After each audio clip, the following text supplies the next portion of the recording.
Hello friends. நீங்க என்னதான் டேலண்டடா இருந்தாலும், என்னதான் இன்டெலிஜென்ட்டா இருந்தாலும், உங்களால ஆஃபீஸ்ல சைன் பண்ண முடியலையா? இன்ஸ்டிடியூஷன்ல ஃப்ளாரிஷ் ஆக முடியலையா? அதுக்கான ரீசன இந்த வீடியோல பார்க்கலாம். இந்த வீடியோ ஸ்கிப் பண்ணாம கடைசி வர பாருங்க. எதனால அப்படி உங்களால ஷைன் பண்ண முடியல, ப்ரமோஷன் கிடைக்கல, ஃப்ளாரிஷ் ஆக முடியலன்னா, 48 லாஸ் ஆஃப் பவர்ல ஃபர்ஸ்ட் ரூல் வந்து நெவர் அவுட்சைட் த மாஸ்டர். உங்களுக்கு டேலண்ட் இருக்கலாம். ஆனா டைமிங் தெரியாம இருக்கலாம். அதனால எந்த பாஸும் தன்னை விட யாரும் முன்னேறிறக்கூடாது அப்படின்னு தான் நினைப்பாங்க. ஓவர் ஷேடோ பண்றத யாரும் விரும்ப மாட்டாங்க. மேபி நீங்க பேசுறது வந்து அவங்கள ஓவர் ஷேடோ பண்ற விதமா இருக்கலாம். அதனால தான் உங்களுக்கு ப்ராப்பரான ப்ரொமோஷன், அதுக்கப்புறம் இன்கிரிமெண்ட் கிடைக்காம இருக்கலாம். இன்னும் கொஞ்சம் டீட்டெயிலா பார்ப்போமே.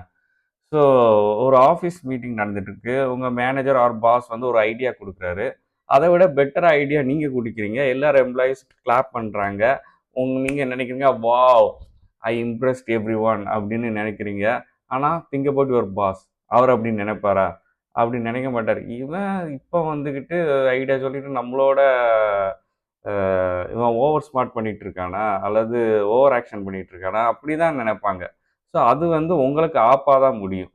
ஸோ அதனால அதுக்கு பதிலா நம்ம என்ன பண்ணலாம்னா, மத்தவங்கள இம்பார்ட்டன்ஸ் குடுக்க வைப்பது, அத ஸ்மார்ட்டா ஃபீல் பண்ண வைப்பது, அதுக்கப்புறம் மத்தவங்கள ஈகோவ டச் பண்ணாம இருக்கிறது, அதுதான் ரியல் இன்டெலிஜென்ஸ். ஸோ இது ஹிஸ்டாரிக்கலா ஒரு எக்ஸாம்பிள் சொல்றேன். பிரெஞ்சுல பிரான்ஸ்ல நிக்கோலாஸ்ன்னு ஒரு மினிஸ்டர் இருப்பாரு. அவரு தன்னோட கிங்க கவர்றதுக்காண்டி என்ன பண்ணுவாருன்னா, ஒரு கிராண்டா ஒரு பார்ட்டி ஆர்கனைஸ் பண்ணுவாரு. பார்ட்டி ஆர்கனைஸ் பண்ணிட்டு எல்லாத்தையும் நான் தான் ஆர்கனைஸ் பண்ணேன், இது பண்ணேன் அப்படின்னு எல்லாத்தையும் மூவ் பண்ணி, அவருக்கு தான் நெறைய இம்பார்ட்டன்ஸ், அவருக்கு தான் நெறைய வேல்யூ கிடைக்கிற மாரிலாம் பண்ணிட்டு இருப்பாரு. அவரு கான்ஷியஸா பண்ணல. தனியறியாமலே சப்கான்ஷியஸா பண்ணிட்டு இருக்காரு.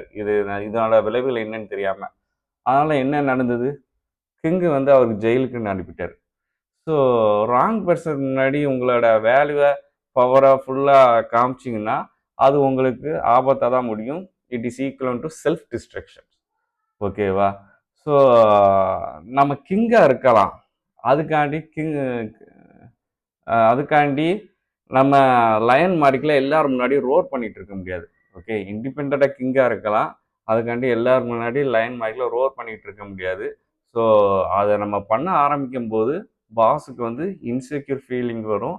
இன்செக்யூர் இவன் இருந்தா நம்மளோட இடத்துக்கு ஆபத்துன்னு சொல்லி, உங்கள காலி பண்ண தான் நினைப்பாங்க.